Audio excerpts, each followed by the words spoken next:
Hello and welcome to the Ice Guys. This is the show that takes you into the world of the National Hockey League. Every game, every day, from a betting perspective.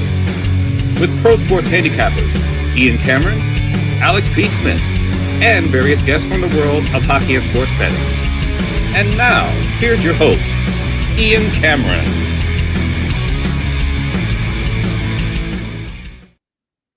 Welcome to the Ice Guys, Thursday, February 26th. Ian Cameron, Alex B. Smith will be here in just a moment, and we've got David C. from Raleigh, North Kakalakis back in the house here on Thursdays, ready to break down the slate. We will have a bit of a shift change, a line change, if you will, for the show next week. Starting next week, David will be joining us on Fridays, and we're going to shift Matt Robinson back to Thursdays. Which is the day he did, I was on this show for a couple of seasons before due to work and other conflicts, travel stuff. He had to do Fridays this year for his second day of the week. So starting next week, it'll be Perlo Monday, Matt Robinson Tuesday, Perlo Wednesday, Matt Robinson again on Thursday, and it'll be David joining us Fridays starting next week here on the Ice Guys show. There he is, Alex B. Smith, right on cue. And ready to talk about the Thursday NHL card. Last night, I think we all did a bit of a gasp seeing how long it took for a goal to finally get scored in the early portion of last night's first slate returning to action following the Olympic break. My gosh, there was one point there where we got deep into the second period of both Buffalo, New Jersey, and Washington, Philadelphia, the first two games of the night without a goal. We thought we had a couple of Tampa Bay goals in the first period against Toronto, but they have those goals taken off the board by two successful Toronto offside challenges in the opening period of those games. So it was a bit of a slow start offensively for the league coming out of the gate there with those first few games.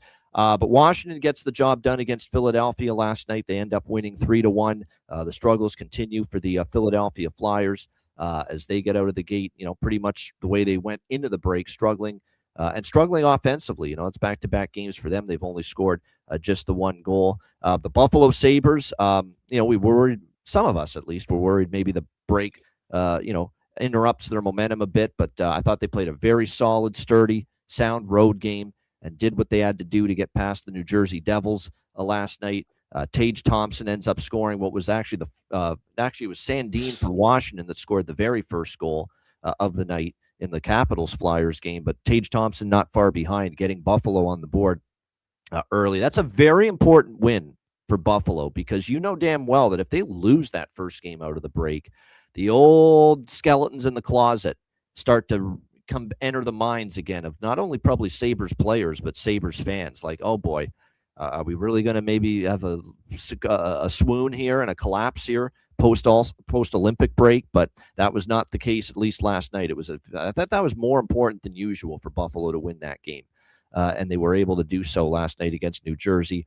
Toronto, they need wins desperately. They did not get a win last night. They lose to the Tampa Bay Lightning by a score of 4-2.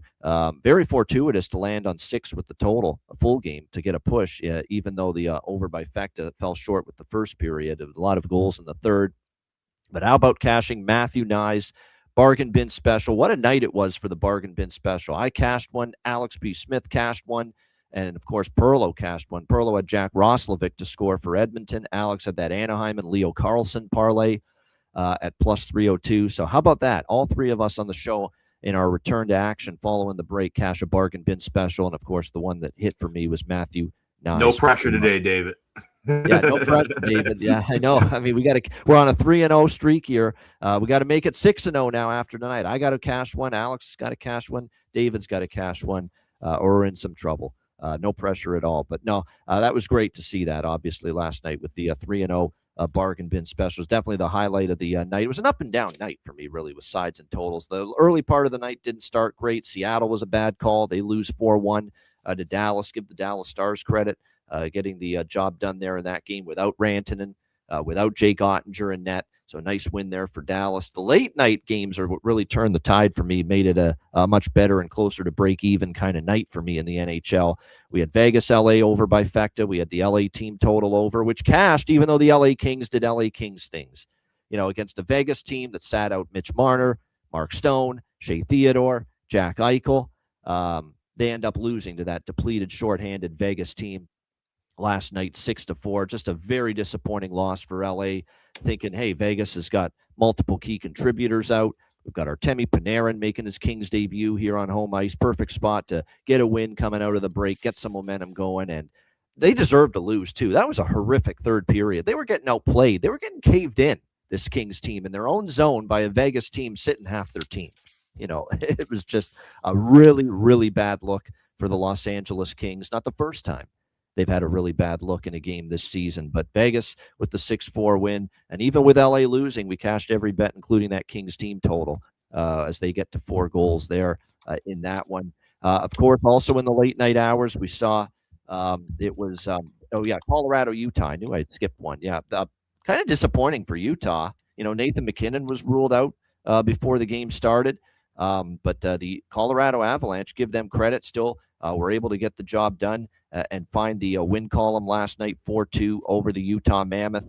Dylan Guenther with both goals for the Mammoth, but not enough.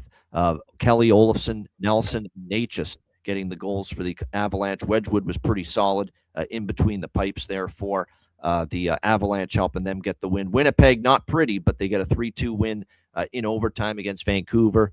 Disappointing, the full game over, fell short. Did have the first period over, but to lose the full game was kind of frustrating as it really slowed down in the third period. It was a scoreless third period in that Winnipeg-Vancouver game, but they end up winning it in overtime 3-2. And then Edmonton-Anaheim, where all hell broke loose last night in that game. I mean, Edmonton gets out to that 2-2 start, blows the lead. Anaheim ties it 2-2. Edmonton with 2 quick strike goals, 4-2 going into the third. You think, okay, that might have broke Anaheim's back there, those 2 goals late in the second. Now Edmonton's going to put it away, and nope, they still don't put it away. Anaheim ties it 4-4. Edmonton actually goes back up 5-4, and then Anaheim ties it again 5-5, courtesy of our guy Seneca tying the game. And then Cutter Gauthier late in the third period ends up giving the Anaheim Ducks the 6-5 lead. And they would go on to win 6-5 over the Edmonton Oilers. That's equal. Great comeback, Anaheim. Horrendous loss for Edmonton. Tristan Jarry pulled after the 5th goal as well, which is a sign that, you know what?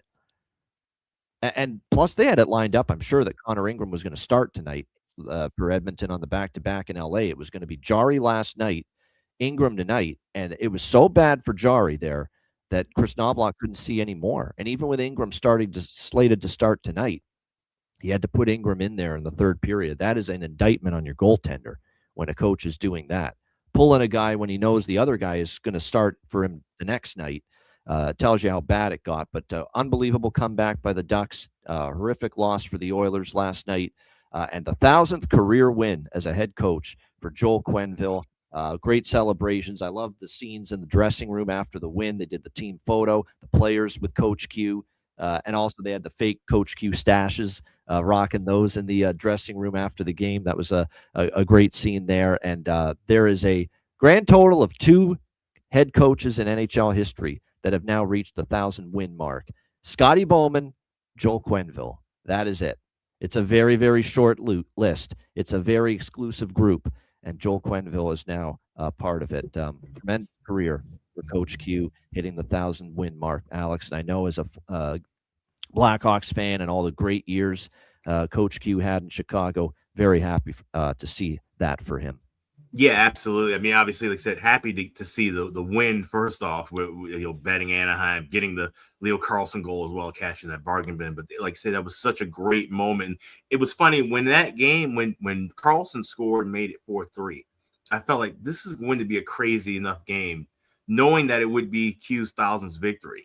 Like, and he said there's been a lot of wild ones during that stretch. And I like I said, as a Hawks fan, I can recall a lot of wild victories that Q picked up with our team, but to get that 1,001 and in a big win. And I love what he turned it immediately onto the crowd. He said, "This has been a great crowd tonight." He says, "It's been a great crowd all season. We need you guys to keep that energy that we feed off of that, because that's what Q does. He understands every aspect of the game. That's why he's arguably the greatest coach in NHL history. He's right there with Scotty Bowman." like you said, when you're talking about a short list of only 2 to win 1,000 games in this league, you're doing something right. But that's the thing. He pinpoints on every little thing. He understands how important the crowd is and how that gets his guys up. And when they're trailing 2-0, they don't give up. When they're, they give up a goal right after tying a game, no big deal. They just come back and tie the game on their own. That resiliency that's been missing from Anaheim for a very, very long time. Now they have that, and that's what you need to be a playoff team. That's what you need when you're in a spot where you have 6 more home games, and you can get 12 points, and now you're in second place in the Pacific Division. And who else is dangerous in the Pacific right now? Vegas didn't look that great last night, did they? Almost blowing that game at one point to LA. Edmonton looked like dog shit. So you're at a spot now where you can control your own destiny. If you want to be a playoff team, you win these games here and now. You get these points here and now. And so he understands that, and that club understands that, and they're showing that fight. So that was a great win for him, and congrats to him, 1,000 wins. It's just a fantastic coach. Like I said, I stayed up late and watched all the scenes after a post game. It was that was fun to watch. No, it certainly was, no question. And like I said, when you've done a lot right in your coaching career when you reach 1,000 wins, and to have him and Scotty Bowman be the only 2 coaches in history with 1,000 wins, that's pretty impressive. Company that Coach Q is keeping now, because Scotty Bowman's the GOAT of NHL. Like, he won in multiple eras, multiple different styles of place. Different, like 70s, 80s. 90s, 2000s with Detroit at the end of his career. Like, he could transform different eras and adjust and figure out, what's going to work in the 90s and the 2000s that maybe wouldn't work in the 70s, that kind of thing. That's what's amazing about Bowman. But Joel Quenneville's getting into that department more and more now, and now he's doing it with an Anaheim team that, let's be honest, this Anaheim franchise has been a dumpster the last few years. And look at the strides in half a season, a little over half a season with Joel Quenneville in year 1. Well, you mentioned about different eras. Look at Quenneville, and not only different eras for him as well, but different styles. He was an assistant coach with Colorado that was as high flying as it got in the mid 90s, winning a cup there. Then he goes to the super duper defensive late 90s St. Louis Blues. Then you come back and resurge yourself in the 2010s with a perfectly balanced Blackhawks team, create a dynasty out of that. Now, then he went to Florida. Let's not forget about how up and down Florida was offensively. And that was the kind of catalyst to, okay, they had the offensive horses, but then eventually changes were made to bring that defensive balance. And now we see how Florida has become over the last few years. He's had his handprints, just like Bowman, on quality teams throughout the last 3-4 decades. That's impressive. No doubt. It's very impressive and well-deserved for Joel Quenneville. David, your thoughts on last night? Yeah, I wish I could have been a little happier about that win for the Ducks, but I have the over in that one and the Oilers, and then them parlayed together. So didn't get to celebrate as much, but 1,000 wins is a lot to be happy about. It was fun watching the games again last night. It was weird after what felt like an off season. So enjoyed it, ready to go today. Yeah, no doubt. Looking forward to tonight's slate as well. And Vegas, you got to give them a lot of credit. Vegas, with their 5 players missing in action and able to beat LA last night, got to give them a lot of credit for that effort. All right, this is a card that I will be right off the shoot. I will say that I like this card more than last night, no question about it. So let's hope the results follow. I'm expecting a big night. This is the first time where I didn't feel like that last night. I felt I'm just looking to tread water and not take too many, give too many units back last night. That was my approach going into last night. Tonight, it's like, it's time to make some money because I do like this card. Hopefully the results follow suit. We will begin with New Jersey and Pittsburgh. We have Pittsburgh -160, home favorites, 5.5 the total. And this is the first of many games. I think it's 8 games on the slate tonight. Actually, no, Edmonton and LA both played last night, and they play each other.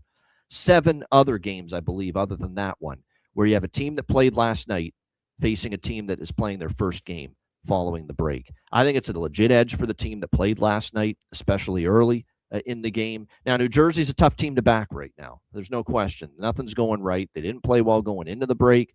They lose coming out of the break to the Buffalo Sabres last night.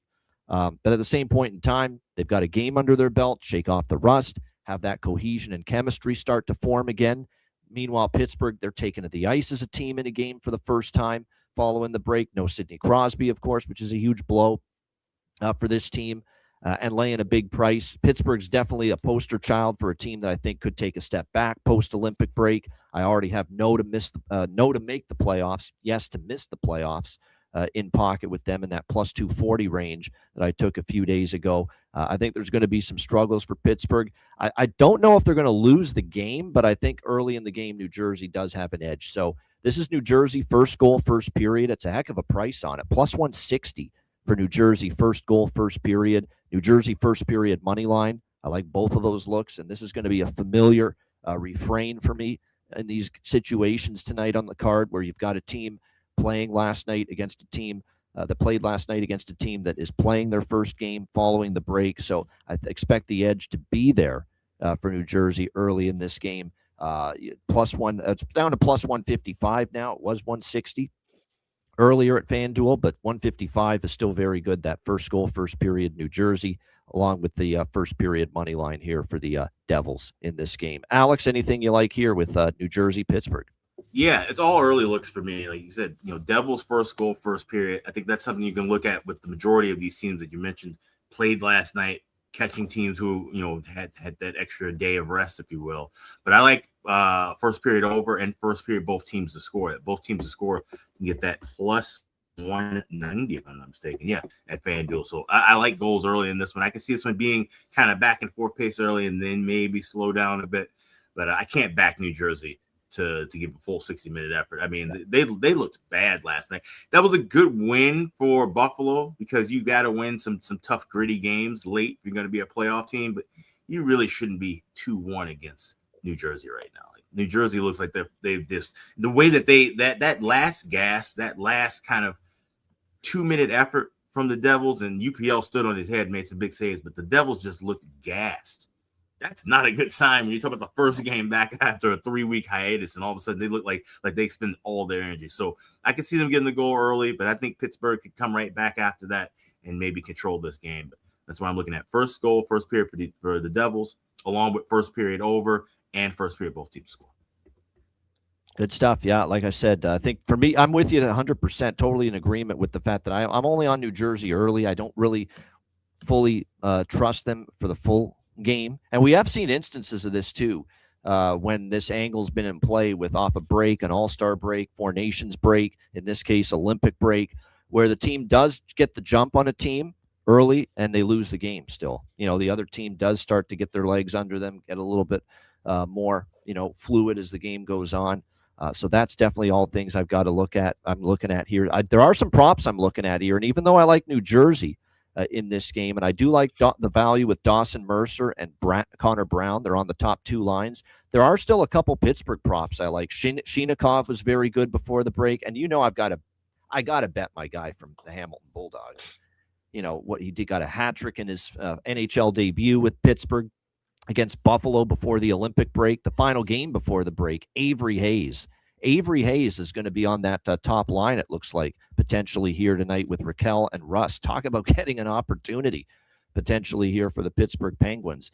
He's got 19 goals and 30 points in the AHL in 36 games. He didn't have a hat trick, against Buffalo. He had two goals against Buffalo that night. But yeah, if he's going to be on this top line, which it's looking like, Avery Hayes has got to be in my pocket here as far as a goal prop tonight. No question about that. What do you think here, David? Devils, Penguins? Yeah, this is a pretty weird spot for both teams. I think the Devils are coming back. They got their first game back last night. Obviously lose with Hughes. Didn't really look so locked in. I mean, you saw a couple giveaways on the exiting his own zone, and then looking at Pittsburgh, they haven't really played much without Crosby the last few years. I think he's only missed 2 games in the last 3 years total. So I don't really know what to expect from them. It's got to be kind of weird coming back from the 3-week break and your leader for all this time isn't there for you. So I like the Devils at plus 140 or better. I think they got the value. It's kind of tough to bet on them right now because they're just honestly pretty unbettable. But I think the Valley's with the Devils. I think we see a decent decline with the Penguins without Crosby. So yeah, I like New Jersey a good bit. It's funny because back in the day when Pittsburgh was one of the top teams in the league, Crosby missed time in pockets. He had concussion issues, different injuries and things, and they were able to, keep afloat because you had, Evgeny Malkin playing at an all-world level still. Chris Letang was, in his, 20s and early 30s, and that team could kind of float. But like you said, now that Crosby has become such an important, not that he wasn't an important piece the whole time, but he's played in way more games now in his later stage of his career. When he's missing, things start to fall apart. So it's kind of interesting where they could navigate without 87 back in the day. Now you need 87 doing just about everything. Yeah, like I said, it's going to be interesting to see how this team maneuvers these next at least a month without Sidney Crosby. And as I mentioned, actually, it's posted on our Patreon page. I posted a strength of schedule for the remainder of the season for all 32 NHL teams. No team's got a more difficult strength of schedule the rest of the season than the Pittsburgh Penguins. The Pittsburgh Penguins have the highest combined win percentage of opponents for the rest of the regular season. So not only do they lose their captain, but now they've got to navigate by far the toughest part of their schedule the remainder of the season. So big test coming up for Pittsburgh. I know you have the ticket for them. He is the Penguins too. Yeah. Oh yeah. He's the heart and soul of that franchise. And I know you have that ticket for them to miss, but it would be an absolute tragedy with how Pittsburgh played this year if they were to miss the playoffs. Because this was a team that we all kind of thought, we've been saying it for the last couple of years. This franchise is kind of floating around dead in the water. At some point, you're going to have to pull the plug. You're not going to have 87 and 71 and 58. You're going to have to go through a rebuild that may take a fucking decade potentially. And here you are now. You got Dubas. You built up a team that is competitive enough, 2 years in from making that change to where you can be a playoff team. And now to lose, like I said, the heart and soul of the franchise, over some extra games, in my opinion, it's just tough to see. It is because look, they've had a good season. Like we've done a lot of crapping on the Penguins here and Dubas for that matter. But look, he's made a couple nice moves here the last, I would say, handful of months, and he's sort of turning around that reputation a little bit. He's done a better job. They've obviously been better than people thought, and like I said, this will be a test. I'm not saying they could still get in, but boy, I mean, it is going to be a tough challenge for them to still hang on with the playoff spot, considering Crosby just is that important to them. You're going to need other players to step up for you. Can Ben Kindles of the world and other players for Pittsburgh deliver for you without Crosby? Can Malkin, stay healthy and make an impact? Can Raquel and Rust function without Crosby now on their line with a guy like Avery Hayes? And can Avery Hayes show that Buffalo game was no fluke, where he scored 2 goals in his NHL debut? We'll certainly see that. And I love what Dan Muse is doing. Give that kid a shot. Give him the first shot. He's clearly gave you some life and adrenaline and the 2 goals in his debut to give Avery Hayes that chance on the top line with Raquel and Rust. I like it. See what it does. See where it takes you. He was also scoring like crazy down in the American Hockey League too. So keep that in mind. Yes, Sam Girard. Haven't even mentioned that trade yet. But yes, Sam Girard, Brett Kulak was the trade. Brett Kulak going to Colorado. Sam Girard going to Pittsburgh. Colorado's clearing out salary space, to make a move, I think, at the trade deadline, clearly with this, sending Sam Girard to Pittsburgh. But they do get a nice, serviceable, stay-at-home veteran defenseman in Kulak in return, Colorado. And they get a really good, defenseman that still has a high ceiling ahead of him in Girard. So this is a nice addition here for the Pittsburgh blue line to get a young blue liner that still has lots of potential and ability and high ceiling in front of him. All right, New York Islanders, Montreal Canadiens. We got Montreal minus 145, home favorites, 6 the total. Draw for me, the obvious choice, plus 340. 4 straight meetings have gone past regulation, Isles Habs. There's really nothing more to add. I don't really want to back either side. It's a little pricey for Montreal, but not really rushing to back the Islanders here. Total, I think, could go either way. I believe in this matchup tonight. We're going to see, let me just see, where was the... there we go. I lost my screen here. As always, there we go. We're back. But we've got, Montembeault and Sorokin, your confirmed goaltenders tonight in this matchup. Montembeault, it's going to be interesting to see what we get from him. He was initially pretty solid when he returned, but then the last few starts, I know before the break, and it was kind of a struggle again for him. Although he did reel it back in after a real struggle, 4 straight starts where he gave up 3 or more goals. That very last start he had before the break against Winnipeg, he was awesome. I remember Montreal won that game 5-1, and it was one of his best starts in a while. So can he find that form is going to be the question. But for me, clear choice. I'm on the draw, plus 340 at FanDuel is what I got with it earlier today. Alex, Islanders, Habs. Yeah, I'd say shop around for that draw because I'm seeing he said 340. I think that's now down to 330 at FanDuel, plus 300 at MGM, plus 315 at Bet Online. So we're seeing better prices, at least in the plus 300 and higher range with these books, but we're seeing wide variance still. So definitely want to shop around. But I like the draw here as well. And yeah, I don't have a side either. I didn't grab anybody at overtime or shootout. This is just strictly a draw look, and anything else that I'll add would be in game. All right, David, Islanders, Habs. Yeah, I don't have anything right now, but I agree with you on the draw, and I'd probably lean to the dog. Islanders only sent 2 guys to the Olympics, so not that their focus hasn't been off with on vacations and stuff, but I could see them getting rallied around this one and taking it home. But yeah, I'd like the draw and the dog, but no play. All right, as far as props, I do want to mention, as far as the player props are concerned, I like Oliver Kapanen tonight. I like what he did at the Olympics. I thought he was pretty solid. He's on the second line right now for the Montreal Canadiens. So as far as props, Oliver Kapanen there for me. Matthew Barzal had scored 2 games in a row with a goal before the break. You got to be a little careful riding these streaks, this first game after the break. These streaks don't always carry over, and we saw some signs of that last night, but he did score in it. Same with Brendan Gallagher, and I'm still tempted because of the price you're getting. He had actually scored in back-to-back games for Montreal before the break. So if you're looking to maybe get on board with a couple of players that at least before the break were starting to put the puck in the net, those are 2 to consider. All right, Leafs and Panthers. Leafs on a back-to-back. Florida, first game after the break for them.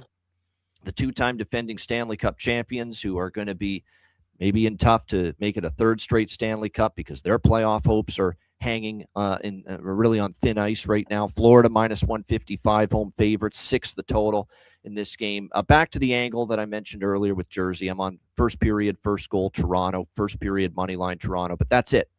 That's it. Just the first period. I don't know about the full game victory here for the Toronto Maple Leafs, but I do think early in the game. And plus, what I think what's really good about this particular first goal, first period bet for the Leafs and the first period money line is, don't you have to show something in the first 20 minutes? A strong, hard, come out of the gate storming type of effort for the Leafs? Like, your damn season might be on the line tonight, especially after losing at Tampa Bay last night. Like, you can't afford to lose any more ground. You've got to come out here and it's game 7 here. Like, if we lose this game, we're really going to be up against it, trying to rally back and make the postseason here with where we're at in the standings. So if you're going to see any sort of strong showing from the Leafs, you got to hope and expect it's going to be early to go along with that angle I mentioned, where again, it's the Leafs with a game under their belt, chance to shake off the rust, get a little of that cohesion together, and Florida just assembling themselves in a game situation for the first time. So Toronto first goal, first period, plus 150, and that Toronto first period money lines around that plus 120, 25 range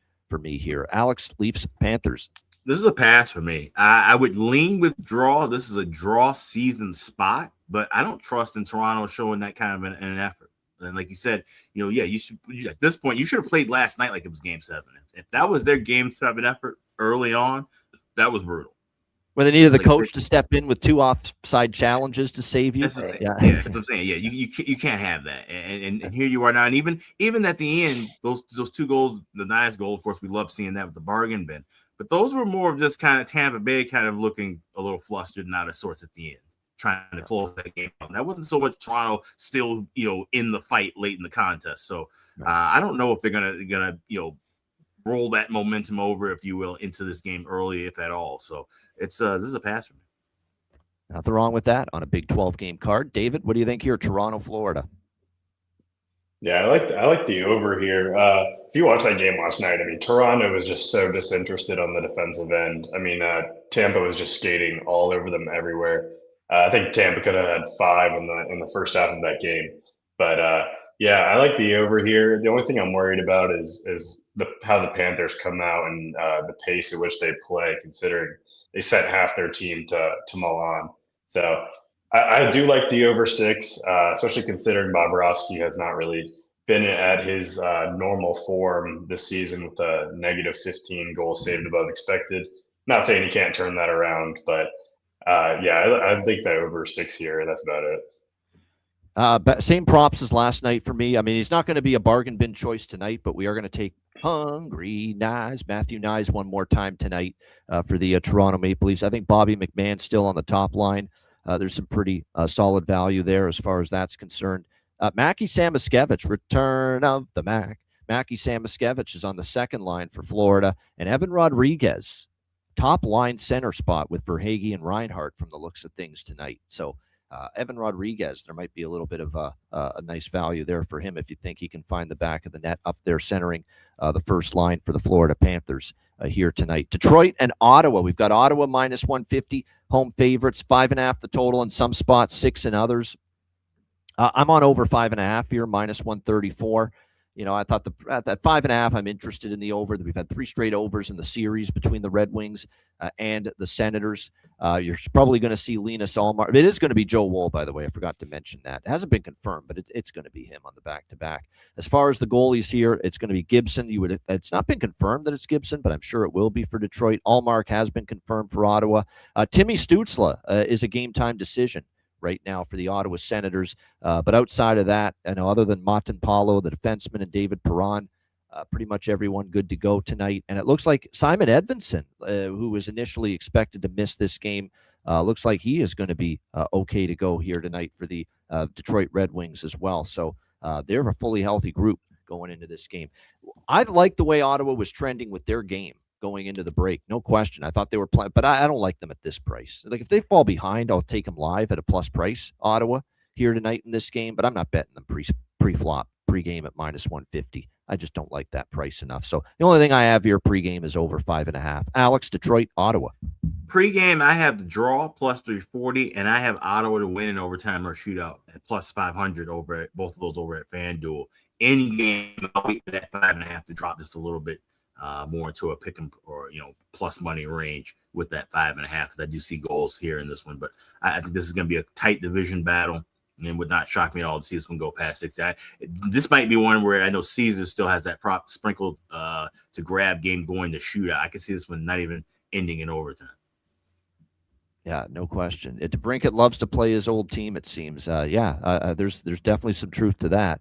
Not to mention, I don't think it ended on the most friendliest of terms with him in Ottawa as well. So DeBrincat for Detroit against his old team, the Ottawa Senators. I could definitely see, there being a an axe to grind, if you will, for Alex DeBrincat here tonight in this game. As far as the props that like I said, for me, not a whole lot as much. And I would look at Casper because he's still with Larkin and Raymond. And Casper did start to pick things up, the friendly betting ghost, before the break.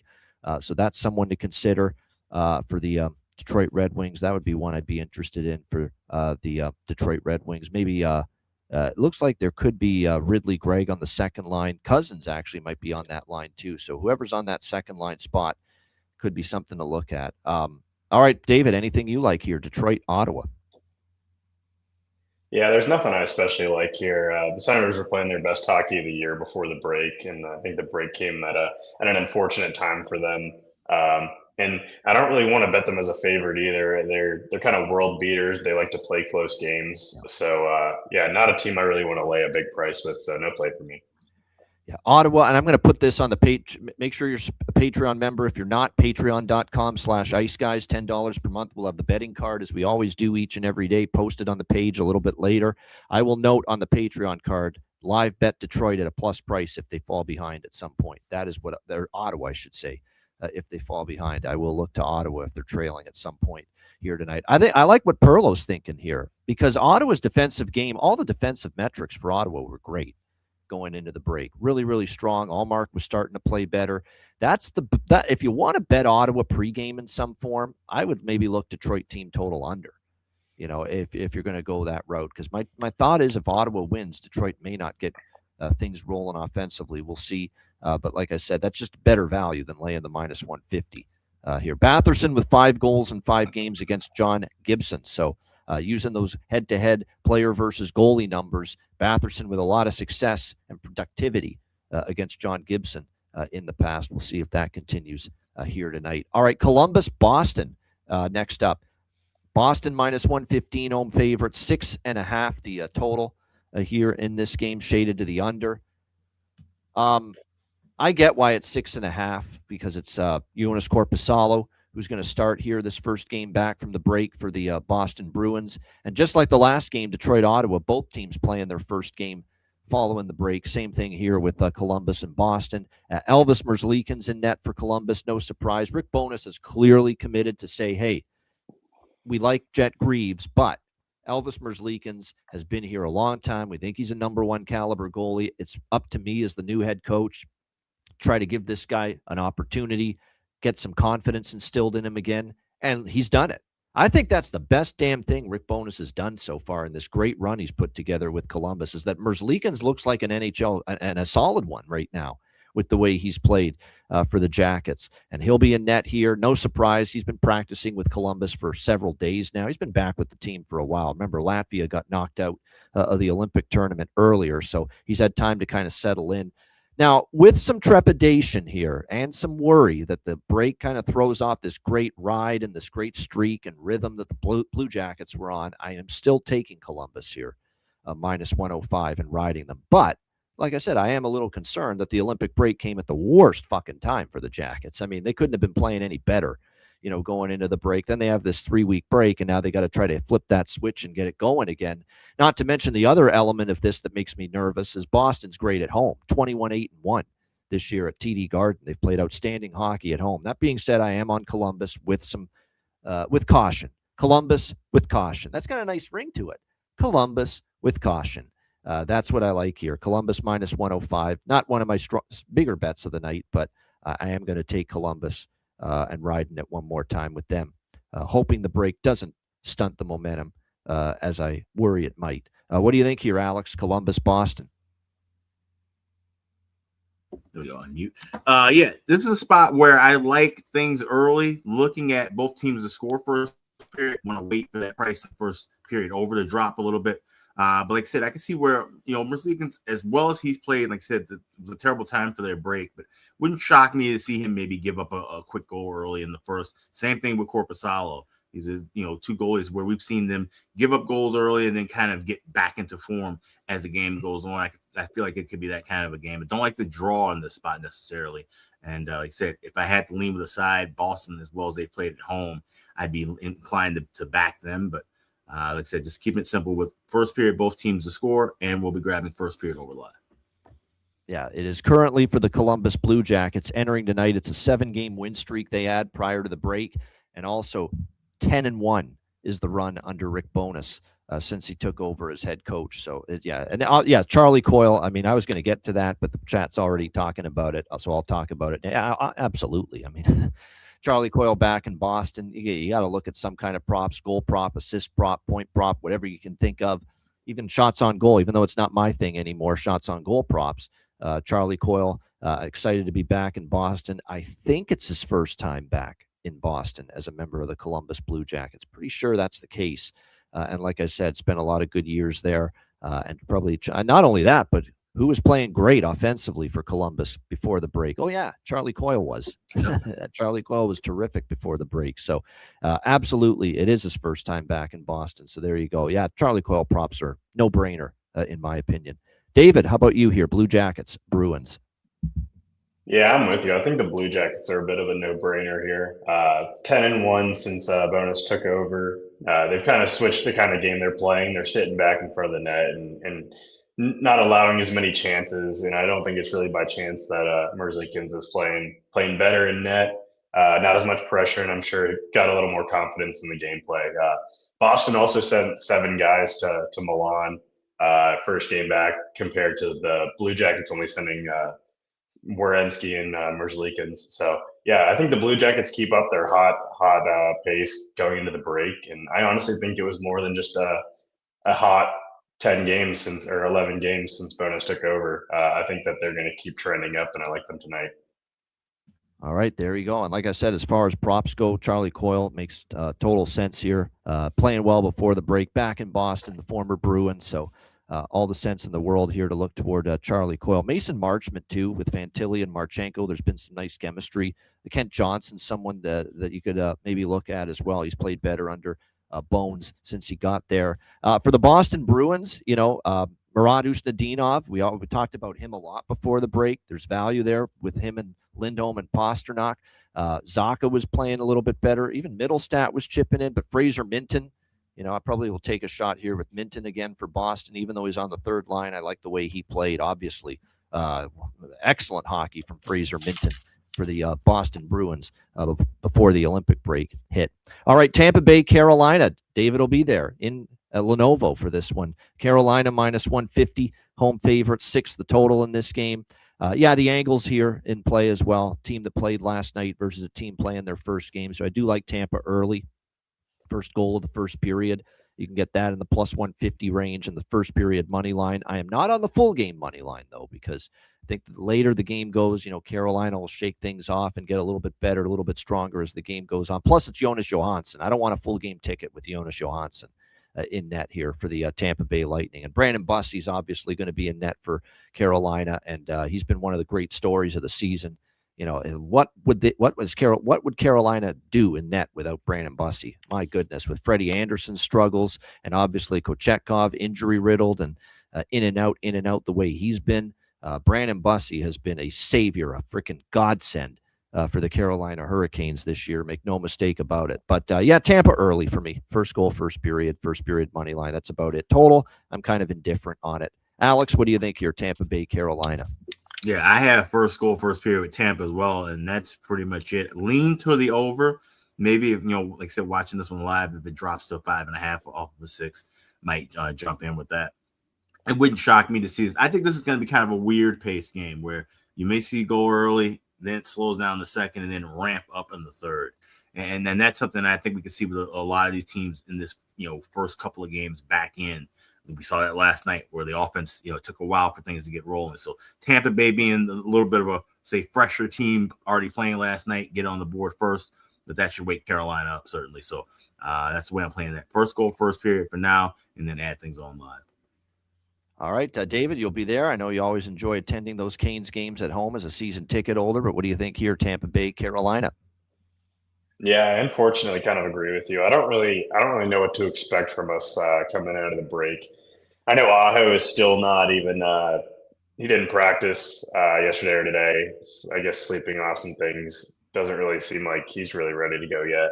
I'm not really sure what to expect. The Lightning looked like they were flying last night against the Leafs. Yep. I agree. I think that they're going to get the first one.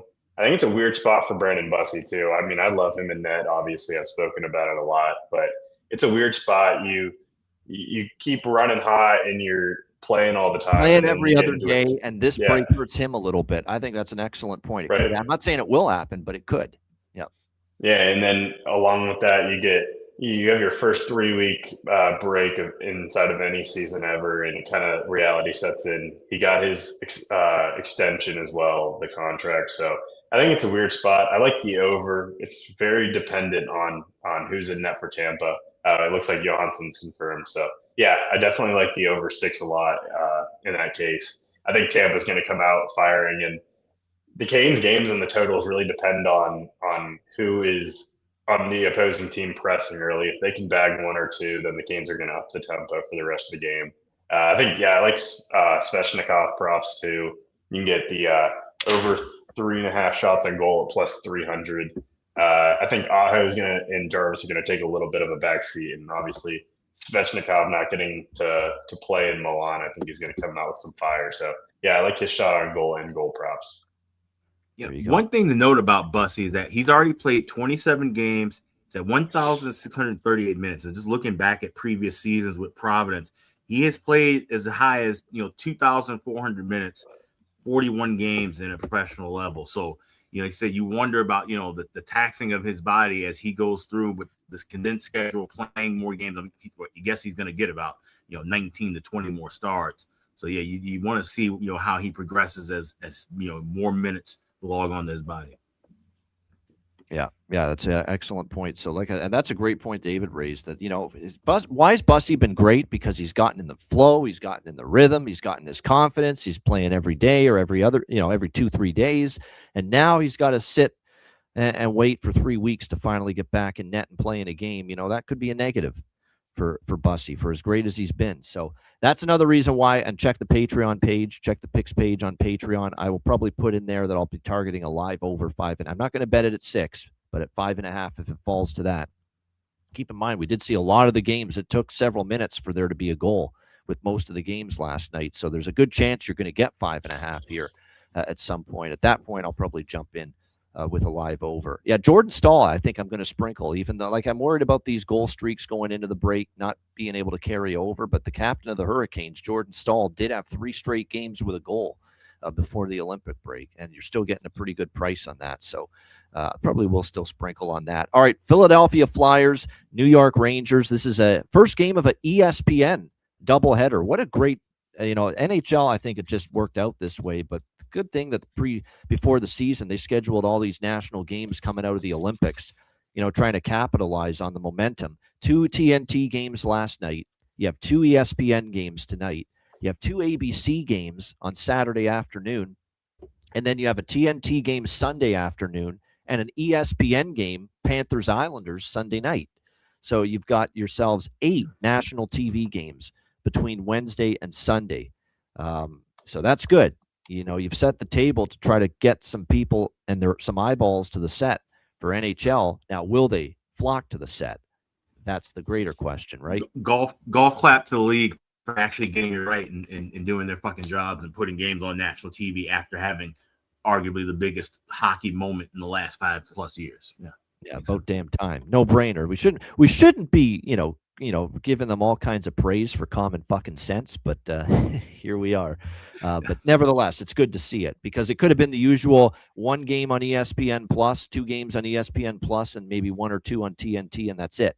But to get 8 between Wednesday and Sunday on national TV. We won't mention that it's about 5 teams playing twice over in that span, but yes, no, it's great. Yeah, 2 of them are the Rangers. I mean, that's not exactly ideal, including tonight, but nevertheless. And plus, they gave Sean McDonough and Ray Ferraro this game, Flyers and Rangers. I guess that's because it's the East Coast game. But Rangers minus 140, home favorites, 5.5 the total in this one. Yeah, this is the angle again. Philly, first goal, first period. Philadelphia, first period, money line. I'm actually going to go a step further. Philadelphia, full game money line, plus 120. I know they're bad right now, and they're struggling. But the Rangers at home against anybody laying minus 140 with that horrendous home record at Madison Square Garden, I'm okay still taking a shot with the Flyers here. Now, it's Ersson and net for Philly. I don't like that. He's had a tough season, but it'll be him on the back-to-back after it was Vladar last night. But Igor Shesterkin, yes, he's starting, and yes, he's making his return after being out with the lower body injury for a month before the Olympic break. But the track record, guys, of these goalies off an injury and a long time away. They haven't been good in the first game. Look at Stolars for Toronto. Look at Aiden Hill for Vegas. Look at Mackenzie Blackwood for Colorado. Those are the 3 I keep going back to. All those goalies were rough, not good at all. First game after a long injury absence. So I know Shesterkin, when he's on, is great. I don't know if he's going to be on his game, coming up again off a long injury absence here. So I also like over by Fecta. I'm not on too many over by Fectas tonight, but this game is one of them.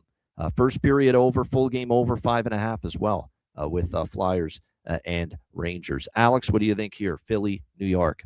Yeah, it's the only thing I have here is the over by Fecta. I got minus $1.15 with that first period over. And I did lay the $1.34 at FanDuel with the 5.5. Not going to wait around for that one. Being an ESPN game, I could see where this, definitely, some jazz in the step, but it's hard to say with the Rangers, as bad as they've been at home all year long. Maybe the reset is a good thing for them. Maybe they can find their footing at MSG, and this would be a good team to do it against, a good goalie to do it against too with Ersson. So over by Fecta for me as well. Yeah, and obviously, look, Panarin was traded before the Olympic break to the LA Kings, so a team that at times can struggle offensively, especially at home, is going to be challenged even more. This is where you got to hope your Brennan Othmans and Brennan Brissons and Lafreniere is a good second half, and maybe Miller and Trocheck get an Olympic gold medal bump, from being on Team USA, and Gabe Perreault who I actually like for a goal prop tonight. Gabe Perreault is someone that I think, let's see what he's made of. It's a guy that scored a bunch of goals in college, trying to find his footing here at the NHL level. He's still only got just the 3 goals so far in 24 games. He did have a 2-goal game against Ottawa back on January 14th, but still getting the opportunity with Zibanejad and Miller, it looks like, on the top line. So like I said, Perreault, I think there's some solid value there up on that top line for him to find the back of the net. That's definitely one of the props I would look at with him. Zegras, I think, for some reason, I have a feeling he might find the back of the net here tonight for the Philadelphia Flyers, a guy that, saw his fellow American players win the gold. He was not on that team, so maybe that stimulates Trevor Zegras to put some numbers up coming out of the Olympic break. David, what do you think here? Philadelphia Flyers, New York Rangers. Yeah, good on the NHL for ESPN for getting these games and riding off the steam of the Olympics and getting the games on. But I think they got the wrong one. If only there was a matchup in the East. Like Domingue and that interview during the playoffs. Not the best. Yeah. Yeah. Imagine if there were the 2 Eastern Conference favorites playing each other tonight. But whatever. But yeah, I like the over with you guys. Samuel Harrison, I mean, he's been struggling. Minus 18 goals saved above expected in 24 games this season. Shesterkin, we obviously know he's an upgrade over Quick, but that first game back, especially with 2 months off, a lot of time to think. I don't know. I think it's a rough spot for both goalies, and I like the over. I think the Flyers are going to play with some urgency over the next 2 weeks. The game last night against the Capitals was a pretty decent pace, so I think that continues. I like the over 5.5. All right, good stuff. Seattle, St. Louis. We've got St. Louis minus 140, home favorites, 5.5 the total. There you go, Energized got it. That's the spicy pork and broccoli interview. Not the best. That's what we're saying. We're giving the Louis Domingue to that Flyers Rangers choice as the ESPN first game of the doubleheader tonight. This one, I'm on Seattle first goal, first period. Seattle first period money line. And I'm going a step further with Seattle full game money line as well, plus 120, splitting it across all 3. They played last night. Disappointing loss in Dallas against the Stars, losing 4-1. St. Louis, first game following the break. I expect an advantage for the Kraken. Not to mention they're just the flat-out better team. I mean, St. Louis is awful, and St. Louis wasn't even playing good going into the break. You got Jordan Kyrou on the trade, block. Robert Thomas on the trade block for this St. Louis Blues team. Now, they are resting Jordan Binnington tonight. It'll be Joel Hofer in net for the Blues. Philip Grubauer will be on the back-to-back here starting for Seattle after it was Joey Decord last night. But, yeah, pretty clear here. I like Seattle. And Seattle actually has beaten them, I think, 2 in a row, including earlier this season. So first goal, first period money line, and full game money line for me here with Seattle. Alex, what do you think here? Kraken, Blues. Yeah, I'm just keeping this real simple. First period over 1.5 minus $1.15, especially except we're seeing Hofer in that. I think those rumors about Binnington being moved could possibly be kind of calmed down now after another great international outing. We were hearing that rumor of the possible big trade with Minnesota and St. Louis during that Olympic break, but I just don't see where that has a whole lot of steam. Nor do I think the Wild would even be able to keep it or have the money for Robert Thomas and Jordan Binnington as it was reported. So he gets the night off. Hofer in. Hofer's, he is what he is. He's your backup guy. He's going to spell Binnington and try to steal you a game, and he could possibly do that here against a Seattle team that, I think they could run out of steam here in this playoff stretch. I think what we saw from them last night might be more of what Seattle just looks like as a whole. But I like goals here early, and minus $1.15. I'm willing to jump in on that. So first period over only for me. Yeah, I'm also going to tack on the draw and the full game over 5.5 as well in this game, simply because this could even be an over by fact, because I'm just looking at it now. St. Louis was an over machine before the break. Now, again, the break could stunt the momentum a bit. We've talked about that, and that's a theme with all these games. You could always see a streak disrupted by this break. The Columbus streak could be disrupted. We're going to get to Minnesota overs in just a little bit. That could get disrupted, but still, I'm willing to ride these kind of streaks. Maybe with a little bit more caution with this being the first game after a long extended hiatus, but I'm still willing to ride a streak like this with St. Louis overs. Again, I think it's 6 straight Blues games going into the break that went over the total. So Yeah, I'll add, and I got to add the draw too, because the last two meetings have gone past regulation between them. So draw over Seattle in those three various forms as well. First goal, first period, full game. David, what do you think here? Seattle, St. Louis. Yeah, I think the only place you can go with this is to Seattle. I think the Blues are looking like they're a little bit committed to selling right now at the deadline. I think Kyrie's available, obviously Thomas, and maybe Bennington as well. So they've been the worst bet in a long time as a favorite this season. I don't know the exact numbers off of the top of my head, but they've been brutal as a favorite. The Kraken are obviously trying to make a playoff push. I think that we're going to get a better effort out of the Kraken, so I like them as an underdog. Yeah, especially, look, I know they're in a spot right now in the playoffs, but I know they're not thrilled with the way it went last night against Dallas. Now you're playing a team that you feel going into it, you should beat this team. I expect that kind of an urgency type of effort tonight from the Seattle Kraken. All right, just as far quickly on the prop situation here with this game. For Seattle, Berkeley Catton is back, and he's on the second line. So he could have a little bit of value there as far as his prop tonight for the Kraken.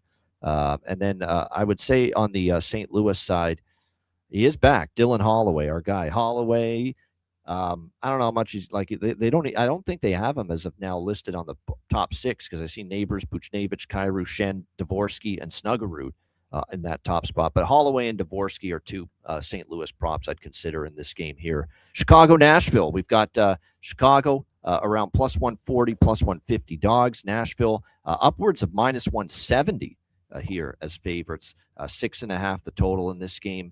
This is a check the Patreon page game. I'm just waiting on a couple of things. I know what I'm waiting on. I'm waiting on the goaltender for Nashville. UC Saros is a game time decision here for this game for the Predators. And they're going to wait till I think right before puck drop, or at least closer to puck drop to determine if he's going to be in. It's not injury related, but he is a game time decision. It looks like here for the Predators, as is Eric Howla as well. But game time decision, which means if it's not Saros, and Saros had a great Olympics. He was not playing well for Nashville going into the Olympics, but boy, he had a great Olympic performance for Finland in that tournament. We'll see if he's able to carry over that strong performance here to the NHL now post-Olympic break. But if it's not going to be UC Saros in net, then it's going to be Justus Annunen. And under no way, shape, or form do I think a Nashville team with Justus Annunen in net should be minus 170 over anybody. So that's what I'm waiting on here. If it's Justus Annunen in net, I'm going to be very interested in Chicago here at this price. And I know Chicago didn't play well going into the break at all. It was a 1-5, 1-6 slide. They got shut out by Columbus in that last game before the break. But like I said, if it's Annunen in net, we're going to be putting Chicago in the pocket at plus 150. That's what I'm waiting on. So no bet as of now. We're just waiting on that. And team total over 2.5 for Chicago will be a bet too if it's on. And Alex, what do you think here? Chicago, Nashville. Yeah, I like the team total regardless of who's in net, because either you're talking about Saros, who, keep in mind, Team Finland, they did not go to Florida when they came back home. They went through New York, and so they got kind of tripped up with the whole snowstorm. That's why you've been seeing some of the Finnish players kind of in and out of different lineups the last couple of nights. So if it is Annunen, and I'll also add money line to that, but I like team total flat 3 at plus 110, regardless of who's starting for Nashville. So I'm backing that with Chicago. Also have a bargain bin play that I really like quite a bit from this game as well. But like I said, just keep it kind of small with those spots. For the Hawks, this is a chance for them to, okay, if they're not going to make the playoffs, they can certainly play spoiler. Nashville, Utah, San Jose, those are teams that they have quite a few games left against, teams that are trying to climb their way into that wild card race. So the Hawks are still in the middle of that race technically, but I think their best option right now is to kind of play spoiler, to see how, what you can do in these last 25 games as far as just continuing to build on the rebuild and try to get some more experience winning games. This will be a good test and a good spot. There you go. So regardless of goaltender for Nashville, Alex liking the team total here for the Chicago Blackhawks. David, what do you think here? Blackhawks Predators. Yeah, I'm with you. I like the Blackhawks. I think Bedard's going to have something to prove, and the Blackhawks are really they had this whole break to think about things. I know Bedard did. They only sent Teravainen was the only guy that they sent to Yes. Milan. I think the Preds are in a weird spot. They talked a bit, guys like Stamkos and Marchessault about wanting out and wanting a trade, and now they're looking at maybe making a playoff push. They're kind of in no man's land. I don't think it's going to happen, but they're kind of in no man's land. I don't really know what to expect from them after this break. I kind of think that they're just going to trend down. They looked pretty good for the month before the break. I think they're going to trend straight down. I like the Blackhawks getting a great price at plus 150. All right. I think all three of us in some form kind of think Chicago might be live here tonight in this spot, in this situation, certainly given the price that you're on. There's our guy, the future aspiring and future NHL play-by-play man to be, Jarek Rubel in the chat. John Weideman out sick. Dana Gray taking over radio play-by-play this road trip for the 2 or 3 people that might be interested in that tidbit. And I'm one of them. And Alex probably too. But there we go. Great stuff, Jarek. Appreciate that. That's good. But yeah, John Weideman does a great job. But the radio, obviously, long time for the Blackhawks. So looks like he's under the weather. I'll tell you who was under the weather last night was freaking Kenny Albert. Holy shit, man. You can tell that Olympic run there, 16 games or 14 games in 16 days, whatever it was, took a toll on his voice. Holy shit. Yeah, I said in our group chat during the first intermission, they were talking to him, and I was like, he sounded like he smoked a couple of Black and Milds. Like his voice was shot completely. So. He needs a couple days rest. I hope they're giving him the Sunday game. Vegas, they have Vegas Pittsburgh on TNT on Sunday afternoon. They better give him that day off. He deserves one. Yeah, send Brendan Burke or Forsland or someone else to that game. Kenny needs a day off. After hearing his poor voice last, he had nothing left. He's given it the best, is all the best he can, but you could tell he had nothing left in the tank after that great job he did in Italy calling the Winter Olympics. All right, I like the Bedard props too. I mean, I haven't bet a ton of Bedard props in games this year, but I just have that feeling coming out of the break. There'll be a burr under his saddle here for this Minnesota or for the Chicago Blackhawks team. So, like I said, his props might be something to consider here. All right, this might be the game of the night. Minnesota, Colorado. Next up, we've got Colorado minus 150 home favorites, 6.5 the total in this game. We're not going to bore you with the details because you guys already know damn well what I like in this game. Over 6.5. This great Minnesota run, 18-2 to the over their last 20 games, 21-5 to the over since Quinn Hughes got there. Now I know all of this was pre-Olympic break. Olympic break can stunt momentum and rhythm sometimes, but it could happen with all these things. I'm still riding it. How can you not? Because I can't just say, the Olympic break's here, even though I basically go to the ATM machine every night with a Minnesota over ticket winner and just say, the Olympic break, can't bet it tonight. No, can't do that. I cannot do that. Will not do that. So yeah, are there concerns that maybe the rhythms hurt a little bit by the break with this Minnesota overtrain? Yeah, maybe. But like I said, I think it's still got to bet it when it's 18-2 in the last 20 games. So over 6.5 for me. I'll look at a live first period over as well, a little bit better price once that drops a bit. So I will turn this into a bifecta live with a first period over look. I don't know about the side. I did bet Colorado first goal, first period, plus 110 at FanDuel, just because it's the angle of Colorado played last night, game under their belt. Minnesota first game after the break. From all indications, John Hines saying that all the Olympians for Minnesota are playing tonight. Sounds like Brock Faber's in, Quinn Hughes is in.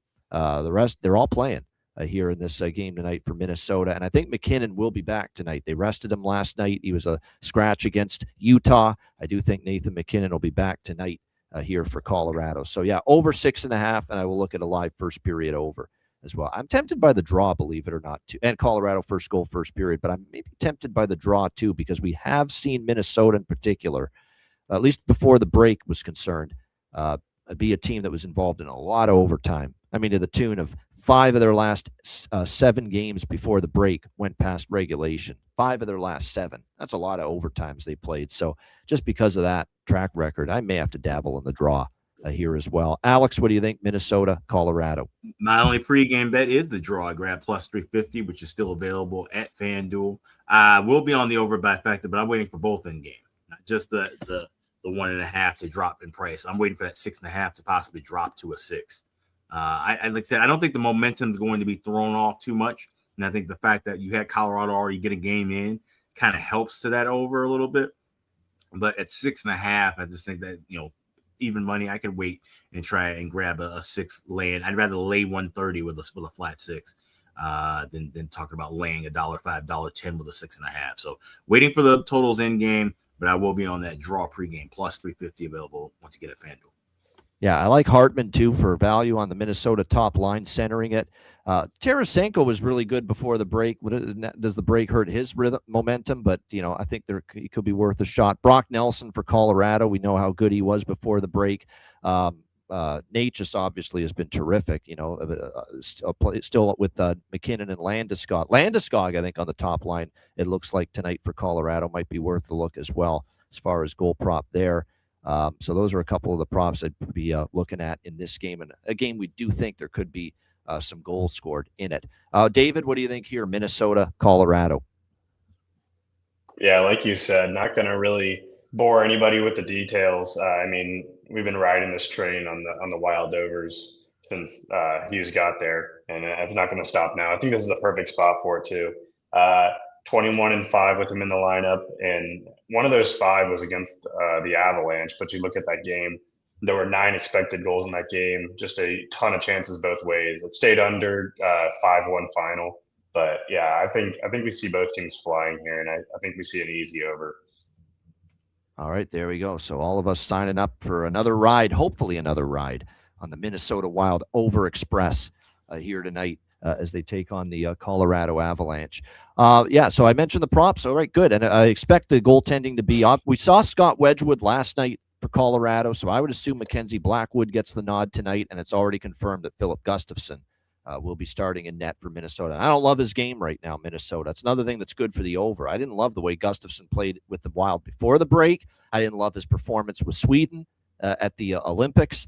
This is a goalie that's been a little shaky lately here for the Minnesota Wild. I know Terry Edelmans of the world don't want to hear that, but like I said, I don't think he was all that sturdy the last few times we've seen him in net. All right, Calgary, San Jose.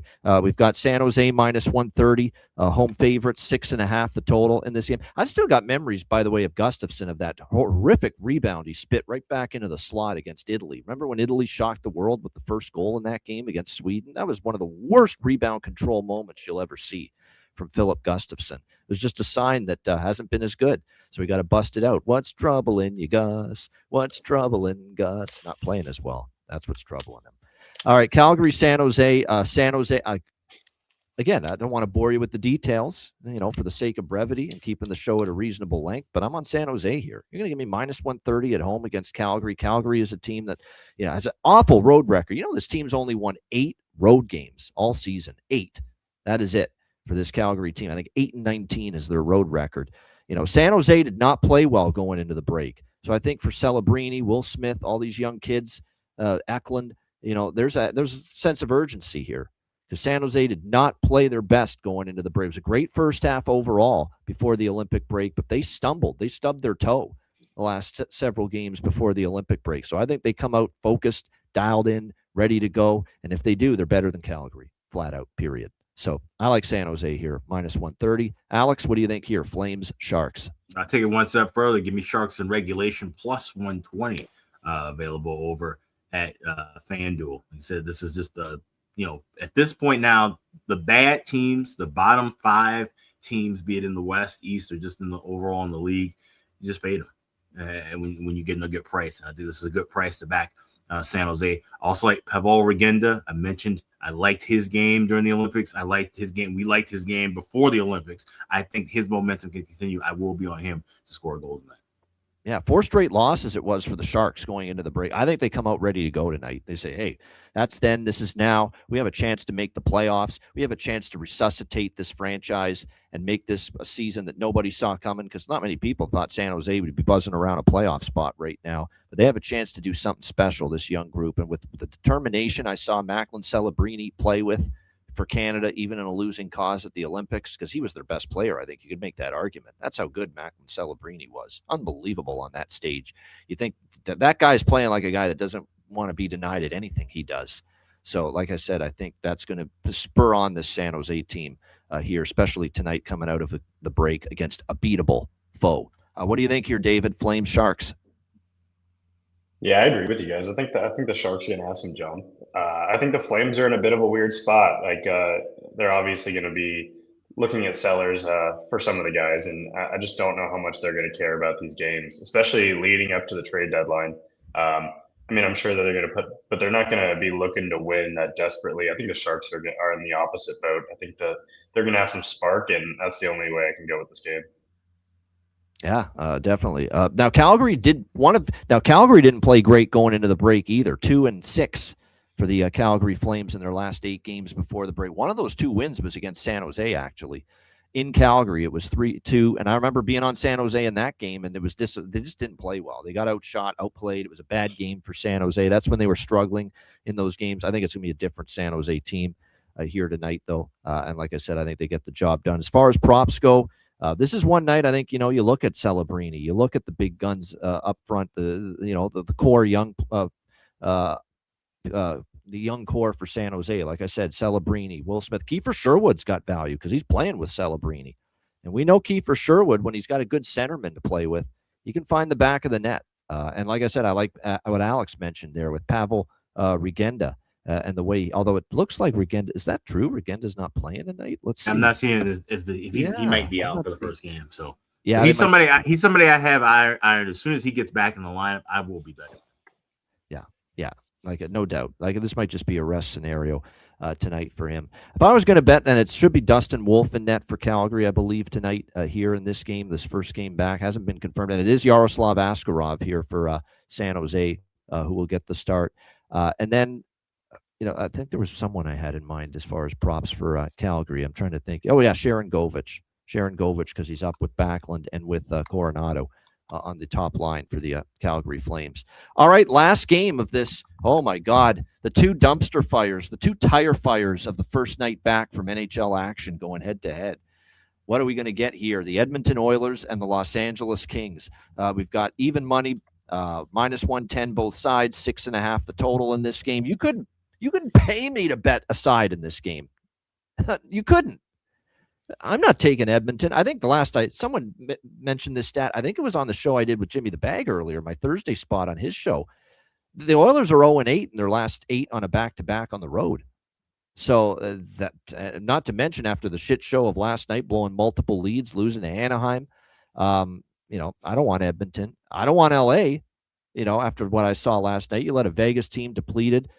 Every key contributor, every best player on that Vegas team was pretty much out of the lineup, and you still lose in Artemi Panarin's debut at home against the Vegas Golden Knights, 6-4. That is definitely not a profile of a team I want to back. So you couldn't do anything to get me to bet a side here in this game with the Oilers and Kings. But what I will do is bet over 6.5. I really, really, really do like that, even though I don't like a side.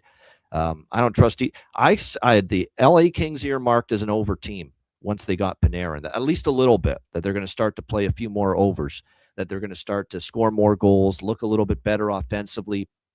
He had 2 points, of course, last night for the Kings. He had a very good first game. And offensively, they did look a little better. And their power play even scored early in that game. And Panarin helped that out quite a bit. It's probably going to be now, this was supposed to be Connor Ingram's start all along.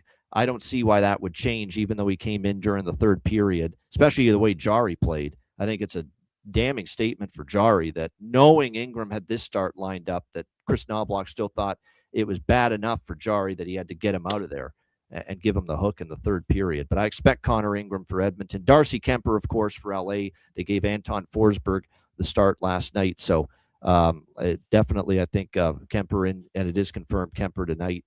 Again, Kemper hasn't played in a while. He was just sitting in the stands at Santa Giulia was the name of that arena there in Milan, Italy. That's all he was doing. He didn't get into any game action for Canada at the Olympics. So I don't know if he's going to be all that sharp in his first start in quite some time. So I'm on over 6.5 here, and I will add a first period over if the number drops a little bit. It's a little too pricey pregame, but we'll add the over first period live, over 6.5 pregame for me here, Oilers Kings.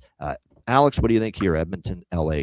Yeah, I kept it simple with the draw. Plus 350 is the best price available over at FanDuel. Shop around if you can, because I'm seeing plus 300 at MGM, 305 at BetOnline, 350 is available at FanDuel. These are just 2 sloppy teams, but they need the points. And we know the Kings, they've been overtime darlings all season long. So plus 350, that's worth the stamp. This could get messy, and it's actually could be a scary but entertaining nightcap for the ESPN audience, because this is the second game of the ESPN doubleheader tonight. Oilers and Kings with Mr. Mike Monaco and Cassie Campbell Pascal calling this one. And shout out to Mike Monaco, too. Not only an up-and-coming good young play-by-play guy, but he had the post right after that Olympic game, the gold medal game on Sunday, saying, my NHL back on Thursday for me. Tune in. Watch this league. Support it. Banging on the drum that especially Alex is banging, for the, to support the league. It's a great league, great players. Tune in, watch. Mike Monaco was all over that coming out of the gold medal game. So well done by him, to try to drum up some excitement, enthusiasm, and some carryover effect from the Olympics to the NHL resuming. David, what do you think here? Edmonton, LA. Yeah, I like the over a lot in this one. I think we've seen over the last, well, at least the last few weeks before the break, the Oilers had opened the games up even more than previously. You look at their last 8 games, have been 72 goals, 9. I think there's 72 or 9 goals per game over the last 8 games, all 8 going over. The Kings are on a 10-1 overrun. They're not.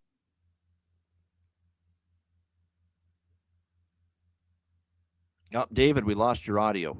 Your audio just cut out. I think it's because you got the wireless earbuds. I think it might have. You got me? You got you. Got you now. You're good again. Yep. All right, cool. Could you hear what I said? I said the Oilers 10-1. I heard 10-1. Okay. And cut out. Yeah. 10-1 run for the overs with the Kings. We're used to them playing a little slow game. Throw Panarin into the mix. It's kind of a different game. I think they speed up the tempo. Sometimes you see that with these stars going to new places, adjusting to it. I think that they open up the game a bit, and I think the Oilers are fine with that. You could see last night just a back and forth game the whole time, track meet. I think we see the same thing tonight. I like the over 6.5. All right, yeah. Like I said, this could be actually a fun ESPN nightcap. It could be. It just feels like it's going to be one of those. Because, look, I'll say this about Edmonton, LA. You wouldn't necessarily think anything's fun and exciting about the Los Angeles Kings for the longest time. But when it's Edmonton versus LA, if you include their first-round playoff series last spring, it's actually 6-1 run to the over in their last 7 games head-to-head. So it's actually been a lot of, higher scoring, higher event hockey head-to-head between these two teams. And they only met the one previous time earlier in the regular season in Edmonton back in January, and it was a 4-3 LA victory in a shootout in Edmonton. So, like I said, it has been actually a sneaky over series history recently between Edmonton and LA. As far as props go tonight, for Edmonton, I'd say Roslovic and Savoy. They both, are dangerous every night. Roslovic scored, Matt Savoy, very capable. Flanking Draisaitl. There's still value with those two alongside Leon on that second line. And then I think for Los Angeles, Panarin was great in his debut. Laferriere, probably worth a look. I think Byfield even had a noticeable game for the LA Kings. And then one down the lineup that we got to look at, considering Edmonton's the opponent. 2 players, in fact. How about Corey Perry, and how about Warren Fogle? The Fogue Daddy for LA. Both of them former members of the Edmonton Oilers. So just that former player angle means I think Warren Fogle and Corey Perry might be worth a look here as far as props on the Kings side of the equation here. All right, good stuff. Shout out to everyone in the chat. Great show as always. Hit the like button. We appreciate it very much. Yeah, that was Perry and Jeffrey Lozon for Vegas. That was a good scrap, good fight in that Golden Knights Kings game last night, no question. Great show. I like this card. Hopefully the results show it later tonight. All right, wizardsportspicks.com. Make sure you check it out. I mean, another college basketball premium winner last night, 12-1 college basketball streak. I mean, not just a hockey guy. I mean, most people know that from a betting standpoint. We're doing well in other sports too, and college basketball is one of them. 12-1 college basketball run, profitable seasons in NHL, NBA, and college basketball right now. Check it out, wizardsportspicks.com, and I will have the Beyond the Lines video for Friday as well posted on the YouTube channel, so check that out. And of course, patreon.com/iceguys, $10 per month. Goalie charts, totals charts, they've been posted over the last few days. The great strength of schedule document Jonathan Davis sent along for us to post, a nice puck line and first goal scorer chart to this point in the NHL season that's helpful for making betting decisions. And of course, the daily betting card, sides, totals, player props, posted each and every day on the Patreon page. And again, lots of betcasts coming up March, April, May, June, the rest of the season that will be exclusive to our great Patreon members. So again, get on board. Just $10 per month. Your membership goes a long way to supporting the show and keeping it going long term. $10 per month. Get on board at patreon.com/iceguys. And also check out the Ice Guys store, iceguys.myspreadshop.com. You got 2 days left to save 20% off all items in the store. Hit the redeem button at the homepage, add your items to your cart. 20% will be taken off the checkout. So it's a great time to get yourself a hoodie, a jacket, a cap, maybe all three of the above. Right now, save 20% off for the next 2 days. That's at iceguys.myspreadshop.com. There you go. 2 days to take advantage of that Ice Guys store discount offer. Great question here. Are all the plays from this stream on the Patreon? Yes. The plays we mentioned on the show that we said we're on, we'll post them they'll be on the Patreon card posted later. And oftentimes added plays that we don't mention on the show because we're on the fence or we need a little more information before pulling the trigger. Anything we add post daily show, that's included on the Patreon page with the daily betting card as well, with the sides, the totals, and the player props. Yes, Chicago, Nashville, a good example where we're waiting for confirmation of net, for the Predators. Yeah, exactly. Yeah, when I say check the Patreon page, it means I'm probably going to be involved and in action in that game, but just not sure which direction yet until we get the information we need. Absolutely. All right, bargain bin special of the night. Best bets coming up. 3-0, not 3-0, but 3 bargain bin special winners last night on the show. We'll see if we can add to it tonight. That's coming up right after we hear from our great Ice Guy sponsors.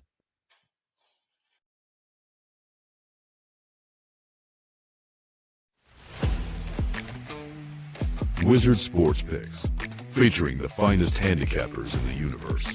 Sharp insights, trusted picks, and relentless results. We strive to help you become consistent winners. This is Wizard Sports Picks.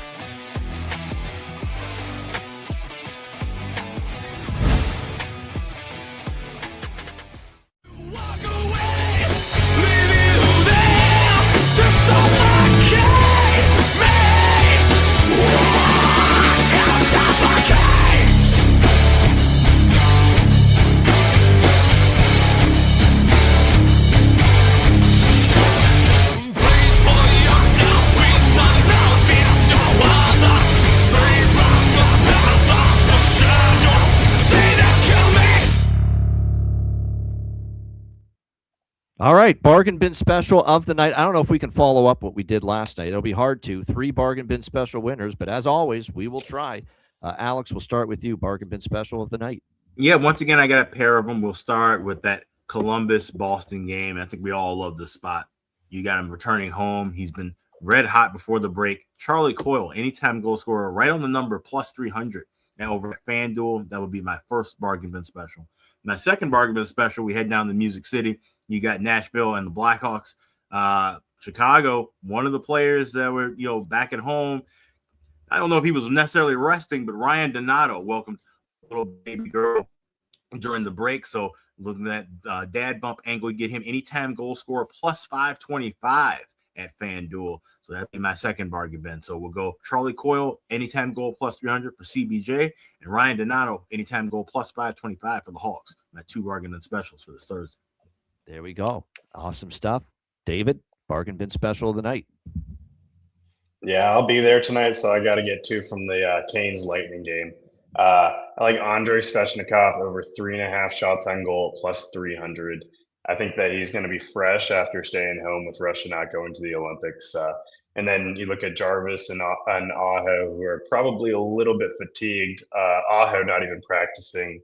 They said that he was feeling a little down and fatigued. So I think Svech takes over and hits the over 3.5 shots on goal. He had 9 shot attempts in the first meeting and scored and hit the post. So, and then I also got a goal scorer. I got Sean Walker plus 1,200. He's been taking over more of a shooting role all over the ice, throwing pucks at the net everywhere. He's played over 22 minutes in each of the last 5 games, getting a lot of minutes. I think that line might play a little more over Slavin. Slavin obviously having a little bit more rest off of the Olympic run. So I like Sean Walker, anytime goal scorer, plus 1,200. All right, there you go. Sean Walker is shooting the puck. Now you just need it to go in for you for that Right. plus 1,200. But Svechnikov, too, over 3.5 shots to get it at that. What was that price on that? Over 3.5 shots for Svech? Plus 300. Plus 300. There you go. All right, 2 bargain bin specials. Kakalaki for the Hurricanes there for David with his bargain bin special. I have 2, and actually it's a common one with Alex. One of my 2, Charlie Coyle, of course, no brainer. I like Charlie Coyle, that goal prop, quite a bit. Shop around. I was able to get plus 325 with Charlie Coyle as far as a bargain bin special. But there's plus 325 at Novig, plus 310 at Pinnacle, plus 300 right on the nose at BetMGM, FanDuel. So shop around. But yeah, Charlie Coyle, Columbus, going back to Boston. One of my 2 bargain bin specials. And the other, we're going to Pittsburgh. Even though I like New Jersey to score early and hopefully win the first period, I'm on a Pittsburgh Penguin bargain bin special. Avery Hayes on the top line with Raquel and Rust. It looks like he's going to fill the Crosby shoes on that line. This is a guy that got 2 goals for the Pittsburgh Penguins against Buffalo in the final game before the Olympic break. You remember it. It was an NHL debut as well. But he thrived in it. They gave him big ice time. And now here he is, maybe it looks like on the top line from all indications tonight for Pittsburgh. Avery Hayes, Pittsburgh Penguins, plus 465. A great price as well for my second bargain bin special for this Thursday. All right, best bets. Alex, what do you like for best bet? Let's go with that Kraken Blues first period over. You can get that right now, minus $1.15 at FanDuel. I just expect to see 2 goals in the first 20 minutes of that contest. So keep it simple. Seattle, St. Louis first period over. My Thursday best bet. There you go. St. Louis, Seattle, first period over for Alex with best bet. David, best bet. I got to go with the Blue Jackets at plus 100. They've shown that they're a whole different team under Rick Bowness. Bruins with 7 players coming back from the Olympics. Not sure how fresh they're going to be. And obviously, Korpisalo in net, major downgrade from Swayman. They're playing their best hockey of the year. I think they continue it. And I think they get some saves from Merzlikins and put up a good fort in front of them. So, yeah, the Blue Jackets plus 100 is my best bet. There you go. Columbus moneyline best bet for David, and he'll be on the show with us Fridays moving forward, starting next week. But if you see him on TV or camera during the game tonight, don't be alarmed. That's just what he does. So make sure you're aware of that. He gets a lot of FaceTime sometimes on those games down at the Lenovo Center. All right, my best bet here for this Thursday, you know what it's going to be. Come on. The best over streak going. We just keep rocking with it. We're going to rock with it one more time here. Colorado and Minnesota over 6.5. Actually, wait, there's a couple books that have actually fallen to 6 in some spots. But no, we'll give you the over 6 minus 120. Oh, thank you. Thanks for the half goal drop. I don't, I'll take. Colorado, Minnesota over 6 minus 120. That is what we will go with for best bet here for this Thursday NHL card. Shout out to everyone in the chat. Hit the like button. We appreciate it very much. Great show. And like I said, no Alex tomorrow. Alex will not be on tomorrow, but he'll be back on the weekend, Saturday and Sunday. So just me and Matt Robinson, holding it down on Friday. We'll get Matt to talk a little bit about his outdoor game in Utah over the weekend. That was quite the experience there with the Reno Ice Raiders playing outdoors there. I think it says the first ever outdoor game his senior men's league had ever had. So pretty cool stuff. We'll get his thoughts on how fun that was to participate in that. So Matt Robinson and yours truly on the Friday edition of the show. A reminder, the Ice Guys is live 7 days a week, Monday to Friday, 2 p.m. Eastern, Saturday, Sunday, noon Eastern. If you can't watch the show live, download the Ice Guys podcast in audio form on all major podcast platforms: Google Podcasts, Apple Podcasts, Spotify, Stitcher, iHeartRadio, Amazon Music, and more. Download the Ice Guys podcast when you can't watch the show live. For Alex and David, I'm Ian Cameron. Have a great Thursday night. Enjoy the games and good luck. And we are back Friday, 2 p.m. Eastern, for another edition of the Ice Guys.